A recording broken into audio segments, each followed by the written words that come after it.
Welcome into another episode of Friar Territory here on the Foul Territory Network. I'm Kyle Glaser. Got another great show for you today, previewing the Padres' upcoming road series against the Blue Jays. Shi Davidi from Rogers Sportsnet will be joining us shortly to break down everything from the Blue Jays angle and, of course, how these two teams match up. The Padres are coming off of a sweep at the hands of the Seattle Mariners. They scored one run in each of their three games during the series. Now they head on the road, 3 games against the Blue Jays, followed by 3 games at the Atlanta Braves. And once again, you never want to say anything is a must-win series in mid-May. There's a lot of baseball left. A lot can and will change between now and the end of the season.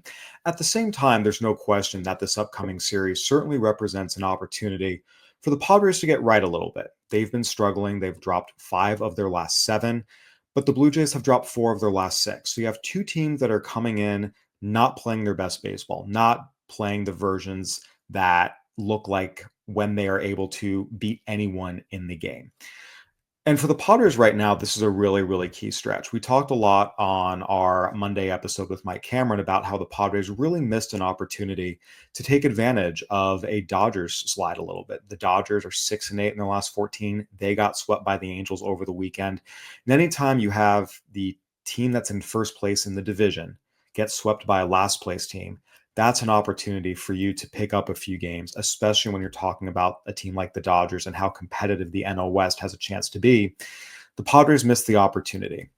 But this upcoming series against the Blue Jays is a little bit of a get right series. And what I mean by that is the Blue Jays, despite the fact they're 22-24 and only a little bit under 500, there's a lot of issues on this team. So the Blue Jays coming into this series are tied for 23rd in the majors in runs scored and 23rd in ERA. So this is a team that is bottom 10 in the majors in scoring and bottom 10 in the majors in ERA. They play a lot of close games. And right now for the Padres, when you look at this as an offense right now that has not been performing at its best recently, a pitching staff that we know is capable of being dominant at its best, but is not performing at its best recently. This is a little bit of a get right opportunity facing a team that, again, hasn't done a great job of scoring runs or preventing runs this season. Right now, the Padres, after their 15-4 start, are 20th in runs scored. So we've seen two different versions of the Padres this season. During this 15-4 start, they were a juggernaut. Everything was working. The lineup, the pitching staff, the defense, the base running. Since that 15-4 start, they've actually been a slightly below 500 team. But there's been a couple issues. And the main thing, again, is the lineup. Now, this is influenced, of course, by the stretch where they were without Jackson Merrill and Luis Ariz and Jake Cronenworth. And we saw the offense tick back up once everyone got healthy. They went 10-4, starting with the Giants series following a sweep at the hands of the Rays. But recently, things have been a little bit dicier. Again, scoring only one run in each of their 3 games against the Mariners. Against the Angels, the offense was not quite as explosive as you'd like it to be consistently against a pitching staff that's one of the worst in baseball. So for the Padres right now, this represents an opportunity. Again, facing a Blue Jays team that is bottom 10 in the majors in ERA. The Blue Jays will be throwing some good pitchers at the Padres. Chris Bassett, a very, very accomplished veteran, will throw the opener for the Blue Jays against Dylan Cease for the Padres. Kevin Gausman, who when he's at his best is a Cy Young caliber pitcher, will face Randy Vasquez in game 2. But Gausman's been struggling this year. His splitter hasn't been as consistent as he would like. His ERA is up over 4.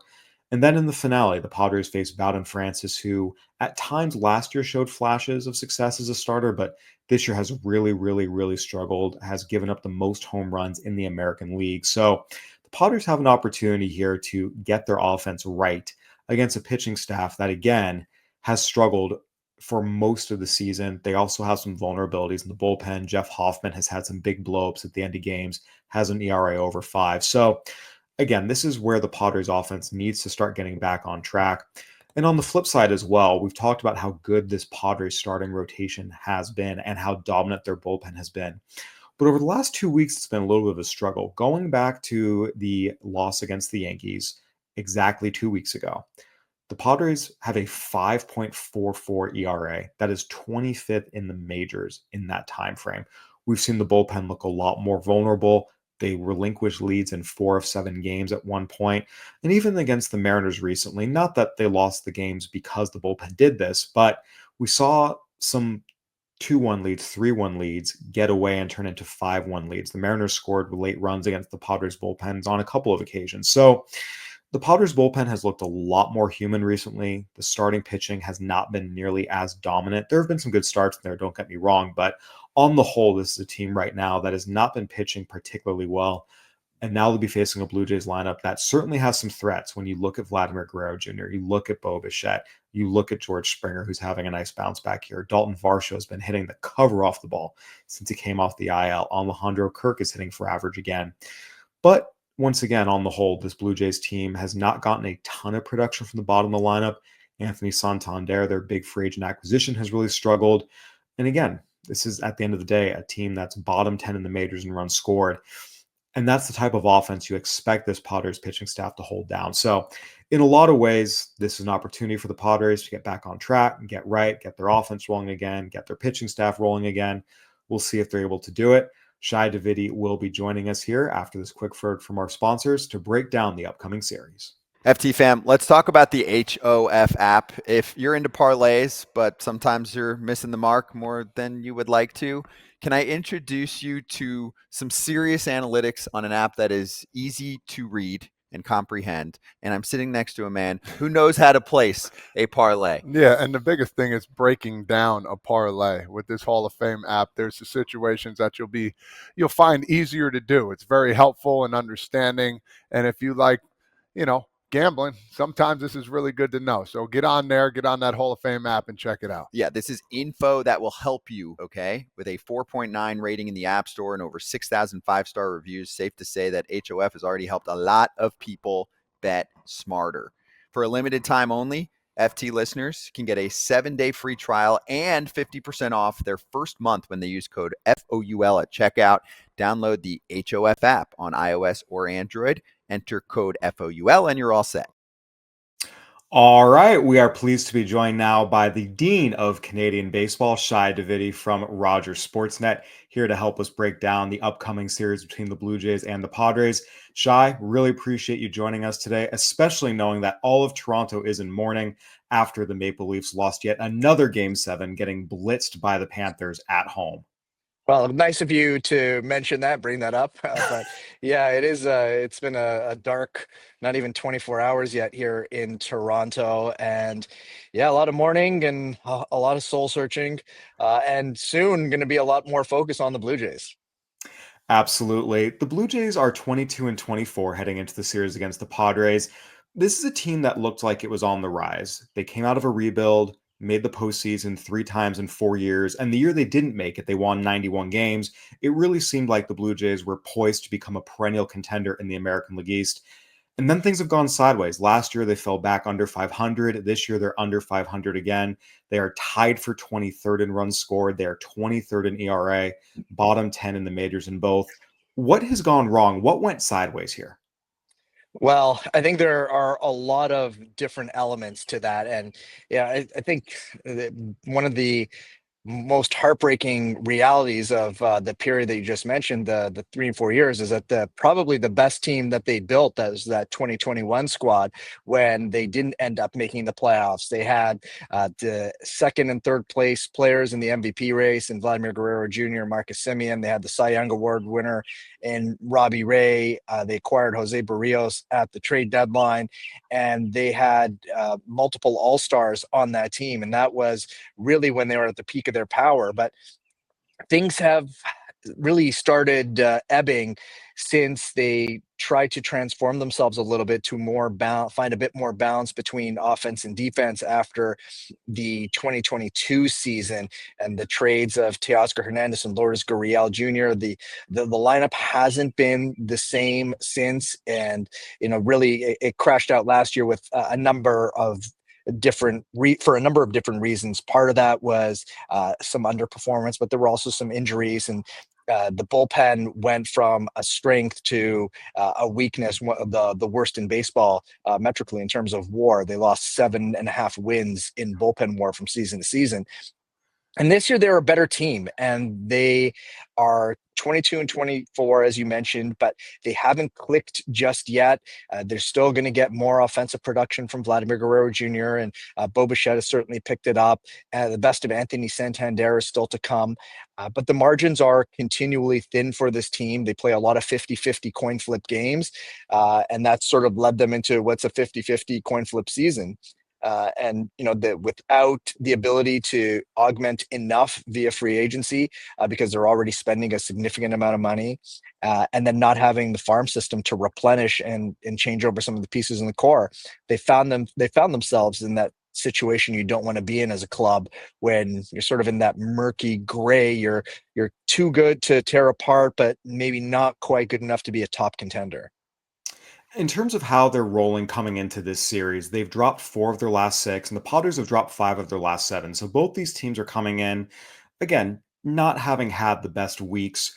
Where are the Blue Jays right now, just in terms of what's clicking, what's not, just based on what's happened over the last week or so? Well, offensively, they've been better in the last little while. They've gotten a lot more production. They've started getting some slug, which had been a major talking point up through the first six and a half weeks of the season or so. The last little stretch hasn't been great from the rotation. That's put some extra pressure on the bullpen, but still they've been able to scratch and claw their way back into games.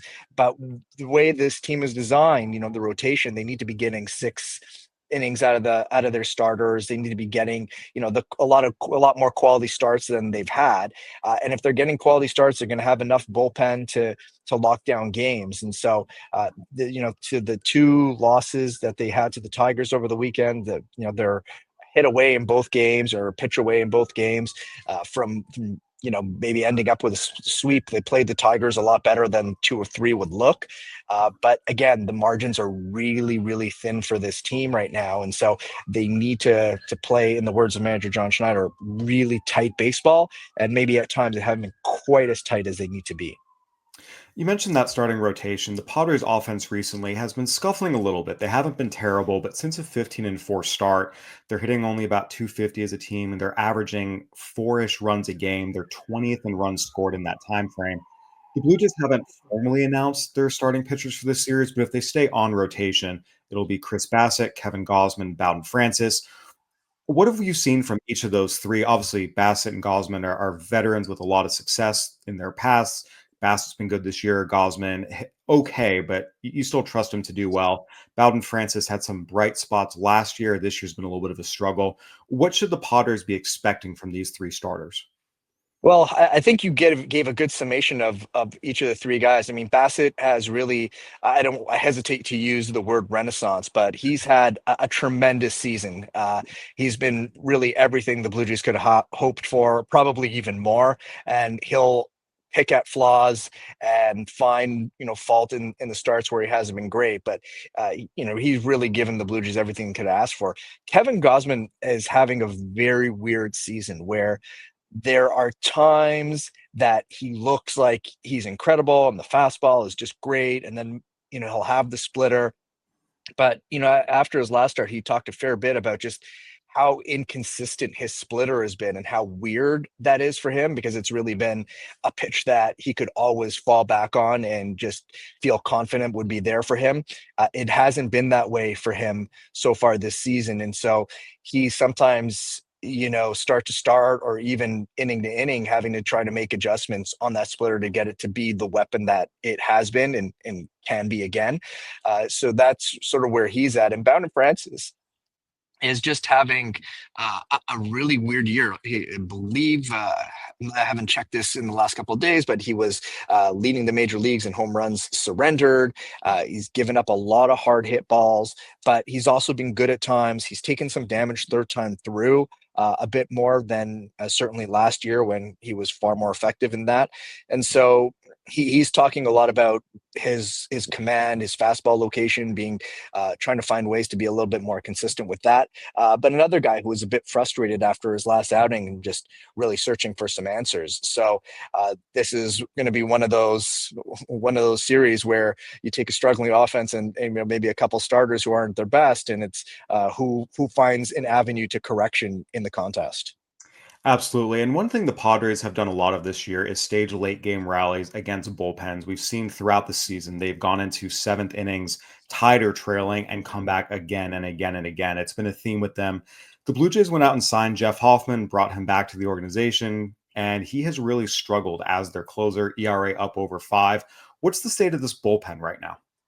Well, it's really just a couple bad games for Jeff Hoffman that really skewed the numbers for him. He was, for a stretch, just almost untouchable. He had multiple 2 inning saves or 2 inning wins, some of them in extra innings, just unbelievable outings. And I think that some of the workload early caught up with them. Same with Jimmy Garcia, who they brought back after trading to the Mariners at the deadline last season. And he had been, both those guys had just seen a lot of action, a lot of back-to-backs, 3 and 4 days, things of that nature. And maybe that caught up with them a little bit. Brendan Little, who's also been tremendous, maybe had a bit of a hiccup. So I think some of those numbers are skewed, and they've been better than what you've seen. And really, this has been in a lot of ways a strength for the Blue Jays especially compared to where it was a year ago, where they were really chasing it from a bullpen perspective, seemingly all season long. Yeah, absolutely. There's a lot of parallels here with the Padres, just in the sense that you have a guy like Dylan Cease who has struggled at times, but's been really, really good his last few starts. You also have guys like Randy Vasquez and Stephen Kolek who have looked really good at times. At others, Vasquez has struggled with his control a little bit. Kolek had 2 really good starts after getting called up, struggled in his last outing. That's who the Padres will be throwing at the Blue Jays this stretch. And you mentioned the bullpen. Padres are in a very, very similar boat where they were absolutely dominant early. The bullpen relinquished a lead just once in the first 34 games they played. Then they've hit a little bit of a rough stretch. They then surrendered a lead in 4 of their next 7 games. And even in some of their most recent games against the Mariners, they've looked a little more human. They've been letting 3-1 deficits turn to 5-1 deficits, 6-1 deficits. So I'm going to be really fascinated to see how both of these bullpens perform this series, just because, as you mentioned, they've both shown flashes of being really, really good, but they were subject to heavy workloads early, and we're already starting to see it maybe catch up with them a little bit here in May. Yeah, and the Blue Jays went through a stretch where they had a number of good comeback wins and a few comebacks that just fell short for them. The big one for them was rallying from a 6-0 deficit against the Red Sox a couple of weeks ago, but then they pulled out some comeback wins against the Angels and against the Mariners, and so they've been able to do some damage against the bullpens. They gave the Tigers a bit of a scare in a couple of games and managed to beat the bullpen in the walk-off win on Saturday. So that will be certainly a fun matchup between these teams, and they had a pretty fun series in San Diego a year ago. Oh So yeah. I'm curious to see how the return engagement plays out. Absolutely. I was covering that one for MLB.com, that whole series, and certainly was some exciting games. I remember we saw the Yariel Rodriguez first Hmm. start. We saw a little bit of a flu bug run rampant through the Blue Jays clubhouse. Chris Bass was out there trying his best to throw and just did not have it that day. You could see it and hear it talking to him afterward. He was way under the weather. Shai, the Blue Jays offense has been sort of the core of their rebuild in a lot of ways. When you looked at, they brought up Vladimir Guerrero Jr., they brought up Bo Bichette. This was going to be the group that really led them out of the wilderness, and it did for a while. One of the things that jumps out, at least looking from afar, is there's, again, some similarities here between the Blue Jays lineup and the Padres lineup. Again, the Padres lineup has been better, but just in the sense of how top heavy it is, the Padres, again, everything runs through Fernando Tatis Jr., Manny Machado, Jackson Merrill, to a degree, Luis Arias, Jake Cronenworth. If any of those guys are hurt or having an off day, the entire offense really, really struggles. We saw that their most recent series against the Mariners, Machado, Merrill, and Tatis went a combined 4 for 34. And the Padres scored 1 run in each game, 3 runs the entire series. Looking at the Blue Jays lineup, again, Bo Bichette's having a nice bounce back year. Vladimir Guerrero Jr. is performing well. George Springer is having a nice bounce back year. Alejandro Kirk's hitting for average again. Dalton Varsho came off the IL and is starting to hit. So you see a really good potential top 5, but it seems like the bottom just completely falls out once you get to the bottom 4 of that lineup. As you mentioned, Anthony Santander, their big free agent acquisition, hasn't gotten going yet. Andres Jimenez was struggling before he went on the IL. It really does seem like, from the outside looking in, if you can navigate the top half of the Blue Jays lineup, the bottom half, it's just a lot easier and there's a lot less threats there to have to deal with.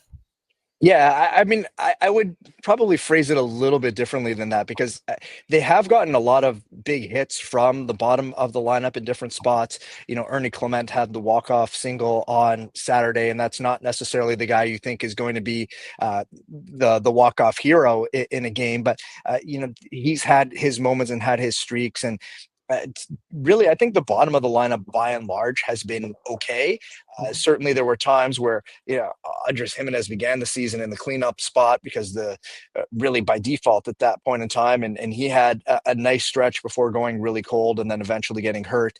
So I don't really think the bottom of the lineup has been as much of an issue. They waited for the power to get going for an extended period of time. From Bo Bichette went a while without a home run before he broke that, and that changed. Vladimir Guerrero Jr. only had one for a period, and then he started to get going. And then really for the first month or so, it was really George Springer carrying this offense. Varsho has 6 home runs since coming off the injured list in 14 games. So he's really been a gift for them and their offense. But Anthony Santander is a big one, and he's traditionally been a slow starter. It's not unusual for him to be performing the way he has been to this point of the season, but the Blue Jays need him to get going because they finally moved him out of the third spot on Sunday after he'd missed a couple games with shoulder and hip issues, just to try to take some pressure off. But they built Bo Bichette and Vladimir Guerrero Jr. have built a lot of innings that Santander has not been able to cash in on, and that's hurt them. So I really think that's a big piece. He's obviously working hard at it, and he's been a total pro while he's been here. But the Blue Jays have been waiting for the sustained breakout from him, and it has yet to arrive. Speaking of Vladimir Guerrero Jr., obviously a lot of drama surrounding him throughout the offseason, beginning of the season. Deadline for an extension wasn't hit, and then eventually he does sign a massive extension to stay in Toronto. How has he been this year? You mentioned the power wasn't showing up early. It's starting to come on. Again, there was so much focus, I feel like, on just his pure contract status. There wasn't a lot of talk about his actual performance. How has he been so far this year? He's right now, he seems to be on a similar trajectory to the one he was on a year ago, where a little bit of a slow start took him a while to sort of find the rhythm, how opposing pitchers were attacking him. They started to pick it up. It started with average, and then more of the power and the slug started to arrive later in the season. And so far, he's following that similar track. But I think what we've seen is that he hasn't really let the contract or that drama change him in any way, shape, or form. There are periods of time where he will absolutely pick up this team on its back and just carry it on his own. He hasn't had that type of a heater yet, but he's had some big swings, including a big homer against the Red Sox and one of those comeback wins there. So it's still in there. That there's more coming, but I think from the bigger picture, all the questions in the circus and everything that it raised about the instability of what's going to be the franchise's direction going forward, that needed to be addressed, and it was everywhere for understandable reasons. And now that that's calmed down, he's really just gotten into the rhythm of the season and just been the steady pro that he always has been. Absolutely. And the steady pro, calm, settled version of Vladimir Guerrero Jr. is one of the best hitters in baseball. So Mhm. certainly someone that I think every team is going to have to be very, very cognizant of. And as you mentioned, even when he hasn't really gotten going yet, he's still a threat and he's still performing well. Shai, I want to go back to something you mentioned at the top of I'll the just make one point there. Oh, yeah. It's actually interesting because sometimes people in Toronto will get on him a little bit when he's not hitting a million home runs and all that. And then I was talking to a rival executive last week, and the person said to me, just every time I see him, I just think he's going to hit 17 home runs against us. And it was a good reminder to me that when you watch a player every day, you get used to seeing their flaws, and in baseball you're going to fail more than you succeed. It's also important to remember that the good things that players do, and Vladimir Guerrero Jr. is a lot more than most.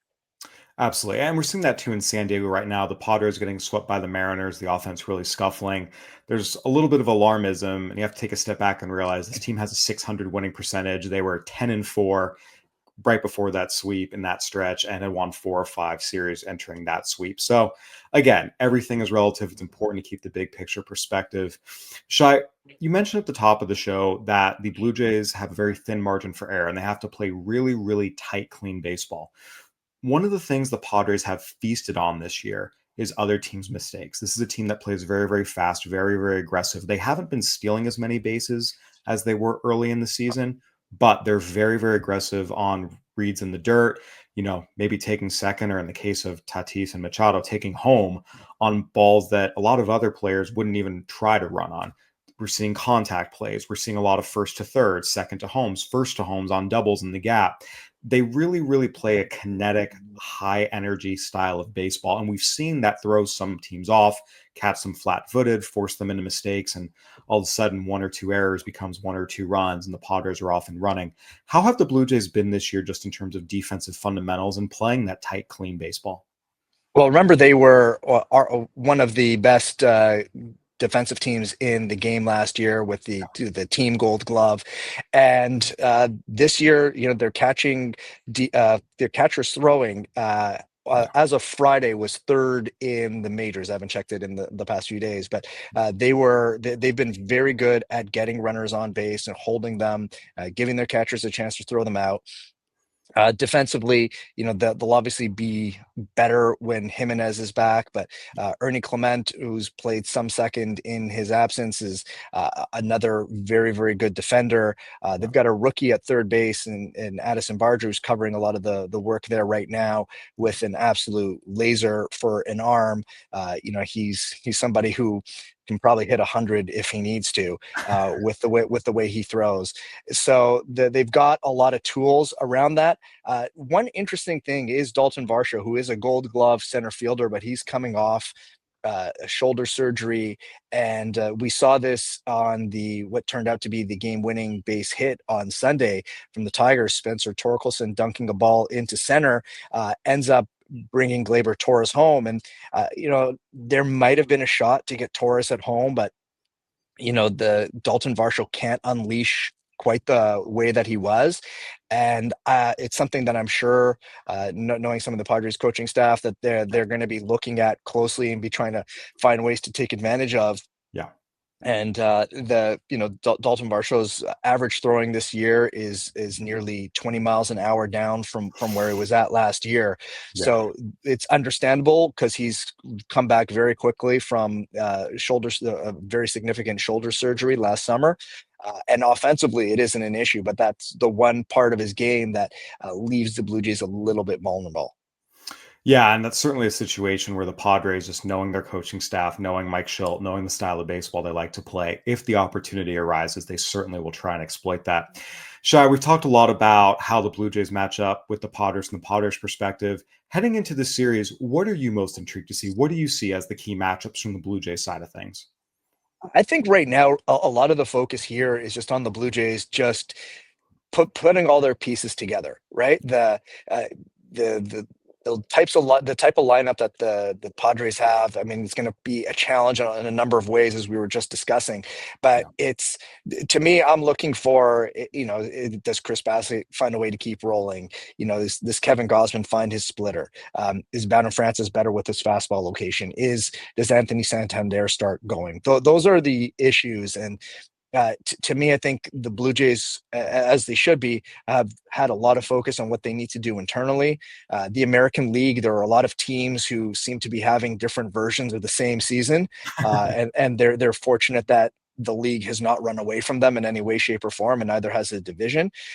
But they've got to find it, and we're what it was 12 days away from June. It's starting to get that point where decisions on approaches moving forward start being made. So I think the Blue Jays are in one of those situations where it's time for them to get it going. And if they're going to be more than what they've shown so far, and they've shown the potential to be that, and the Padres are a good test. They had a good test against the Rays. They had a good test against the Tigers. Got a good test against the Padres. They've got 2 more tough series against the Rays team and the Rangers coming up on the road right after this set. So they're right now on a 2-4 homestand, not what they want. even if they take 2 or 3 San Diego, it's still a 4-5 homestand. It's not ideal, but that's the salvage mode situation they're in right now. Yeah, absolutely. I think the matchup I'm going to be watching most closely is the Blue Jays pitching versus the Padres lineup, just because, as we've talked about, you're looking at some of those Blue Jays starters getting on track. The Padres lineup, as I mentioned earlier at the top of the show, since their 15-4 start, they are 20th in runs scored. We just saw them struggle again against the Mariners. They're trying to find a little bit. Everyone's healthy. There's no more, oh, well, we don't have our full lineup back. Everyone's back now. And now it's about finding that consistency where game in and game out, they're able to string together 5, 6, 7 runs as opposed to 3, 4, 5 runs, which is what it has been mostly over the last few weeks, or really 1 run in this past series against the Mariners. So we'll see how that matchup shakes out. Shai, thank you so much for joining us today, bringing your expertise and insight. We really appreciate it as always. No problem, Kyle. Good seeing you over the internet, and hope to catch up in person relatively soon. I just want to say, before Arena Club, if you were trying to very actively buy, sell, trade, it was very complicated and used a lot of mail that was unnecessary. Yeah, I didn't even know how to do it, but I'm glad we have Arena Club now because it's a one-stop shop for everything card related. It is. And right now, you can get 20% off your first slab pack or your first card purchase by going to arenaclub.com/FOUL. Use code FOUL. If you're a collector, you've got to check out Arena Club. Go get after it. Once again, that was Shi Davidi from Rogers Sportsnet, really the dean of all things Canadian baseball and Blue Jays baseball, as I mentioned in the intro. Longtime Blue Jays expert, has been covering the team since 2011, and really has a great understanding of this franchise, of this organization, their strengths, their weaknesses, and of course, how this year's version matches up against the Padres. Again, you never want to say any series in May is a make or break series or is an enormous series. At the same time, I think we can understand that the Padres could really, really, really use a good road trip here. 3 games at Toronto, followed by 3 games at Atlanta. And given the way the Braves are playing recently, they've kind of righted the ship after a tough start to the season. This series against a sub 500 Blue Jays team that does have some flaws, and again, is bottom 10 in the majors in both runs scored and ERA. This is where you want to see the Padres go out, at least win the series, bounce back nicely from their sweep at the hands of the Seattle Mariners at home, see this offense have a few games where they were able to score 5, 6, 7, especially I think in the finale, facing a guy like Bowden Francis. That's someone the Padres should be able to go out and do some good things offensively against. Again, Manny Machado, 0 for 11 in the Mariners series. Jackson Merrill, 1 for 11 in the Mariners series. Having those 2 guys get back on track would go a long way toward helping this Padres offense. Again, Fernando Tatis Jr. is doing everything the Padres need him to, has a hit in 10 of his last 11 games, 4 home runs in his last 8 games. Xander Bogaerts has really started to come around. We've talked about that a lot on the show. Gavin Sheets is still doing his thing offensively. Left field is not the best position for him, as we saw in the finale against the Mariners. That's a position the Padres are going to have to find out and answer somehow, some way, because their current options, it's just not getting the job done. But there's a lot of time to make a trade, make a signing, make an addition somewhere. Ultimately, at the end of the day, this is the Padres team that's going to go as far as its stars take it offensively. We know what all these guys can do when they're at their best, and now it's just about making sure that they're all performing at their best simultaneously, from Tatis, Machado, and Merrill through Bogaerts, Arise, Cronenworth. Everyone's healthy. Everyone's in, prime form to perform, and now they just have to go out and do it. It's important to remember, too, the last time the Padres got swept at home and their offense was struggling to do anything against the Rays, they then won 10 of their next 14 games. So, again, a bad series is going to happen. It's about how you bounce back. The Padres have shown the ability to bounce back from a bad series before. We'll see if they're able to do it against the Toronto Blue Jays. This has been another episode of Friar Territory here on the Foul Territory Network. Go ahead and give us a review on Apple, Spotify, YouTube, whatever platform you're watching and listening on. We'd love to hear from you. Subscribe, leave us a review, a comment. It all helps us out. Special thanks to Shi Davidi for joining us. For Shi, I'm Kyle Glaser. Thanks for watching and listening. Catch you later this week.